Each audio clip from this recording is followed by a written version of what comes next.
حدیث جالبی هست و این حدیث صحیحه که پیامبرمون علیه السلام گفت الجن ثلاثة. جنها سه نمودند. نمود یکم آنها بال و پر دارند و آنها در آسمان ها میپرند، به زندگی خود زندگی میکنند و میمیرند. نمود دوم حیوان ها. این نمود جن ها خودشون قانونا به شکل حیوان تبدیل میدهند. این نمود جن ها دوست می‌دارند خودشون بسیارتر به ده نمود حیوان تبدیل بدهند. به دیگر نمود حیوان ها هم خودشون تبدیل داده میتونند، لیکن ده نمود حیوانی که بسیارتر دوست می‌دارند خودشون تبدیل دهند این مور و سگ است. و سوم نمود جن ها جن‌هایی هستند که می‌آیند و می‌روند. این جن ها جن‌هایی هستند که ما را به غضب می‌آورند، ما را می‌ترسانند، جن‌هایی که با حیات شخصی ما خوش می‌شوند. و این سوم نمود جن‌هایی و باز هم بسیار بحث است آید این حدیث، لیکن هست دیگر روایت ها که درباره شما با باوری گفته میتونیم. پیش از همه یک سوال به میان می آید: آیا همه جن ها به همین سه نمود تقسیم می شوند؟ بعضی از عالم ها می گویند که قرآن و سنت از این سه نمود زیادتر را یادرسانی می کنند، لیکن من چرا می خواهم که شما اخذ کنین این حدیث؟ خوب اهمیت این که چی خیلی این سه نمود جن ها که درباره شان پیامبر علیه السلام می گوید. اهمیت این که هر سه نمود جن ها برای خود قابلیت و توصیف هر خیلی دارند. اهمیت این یک قسم جن ها در آسمان ها می پرند، خلاصه بعضش پریده میتونند، بعضش نه، بعضش خوبند و بعضش بد. جن های خوب جن نامیده می شوند و جن های بد شیطان نامیده می شوند. همه جن ها هر خیلی اند، توصیف و قابلیت هر خیلی دارند. آنها هر خیل کارها را انجام میدهند، بعضی کارها با آنها معقوله و بعضشان نه. و چند نمود شیطان ها هم هست. شیطان هسته به نام المارید و دیگر نمود شیطان هسته به نام افریت.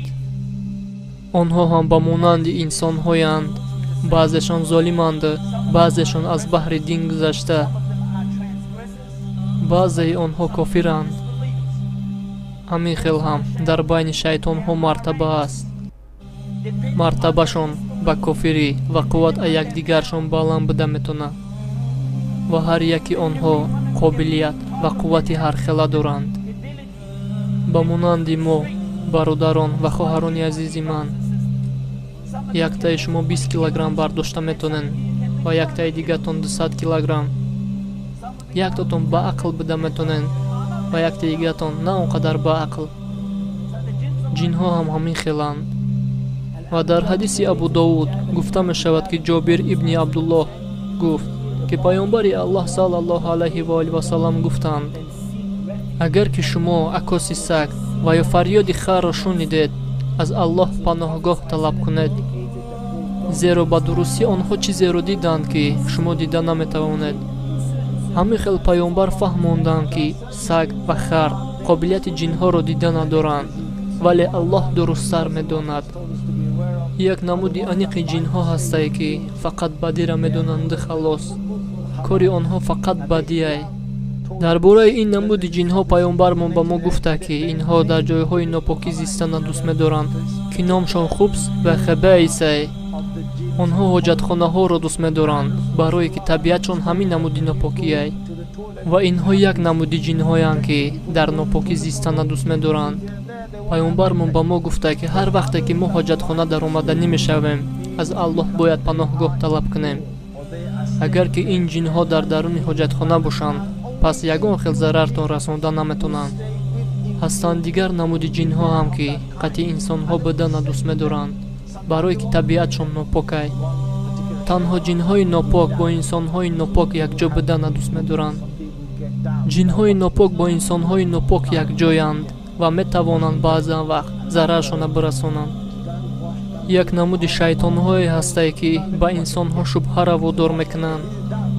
мисол дар вақти таҳорат шубҳа мекунанд ки фалон ҷои баданамро шустам ё не, боз мешӯянд ва боз шубҳа мекунанд ва боз ҳам мешӯянд, боз шубҳа мекунанд.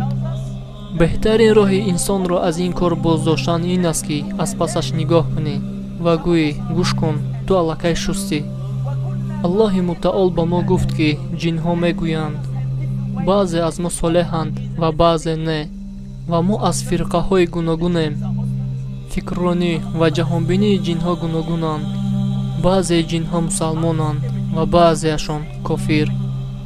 баъзеи онҳо яҳудиянд, християн, буддист, атеист, роҳиб яъне монах, хулас мисли инсонҳоянд.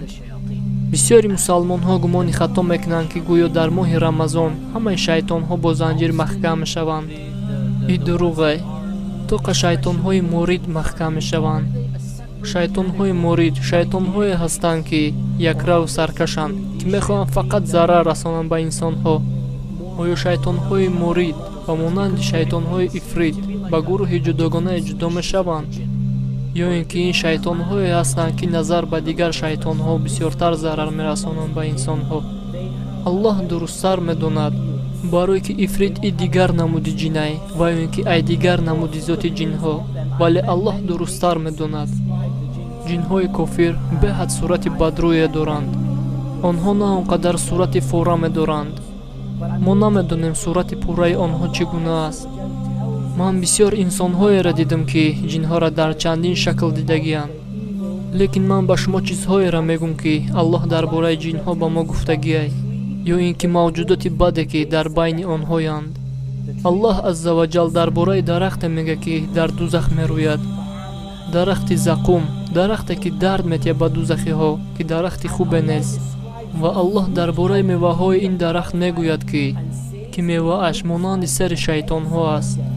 хуб, агар тасаввур кунед ин дарахти заҳрноки зақума ва агар ки шумо тасаввур кунед шакли меваҳои ин дарахт ба монанди шакли сари шайтонҳояй, мефаҳмед ки шайтонҳо на он қадар сурати хубе доранд.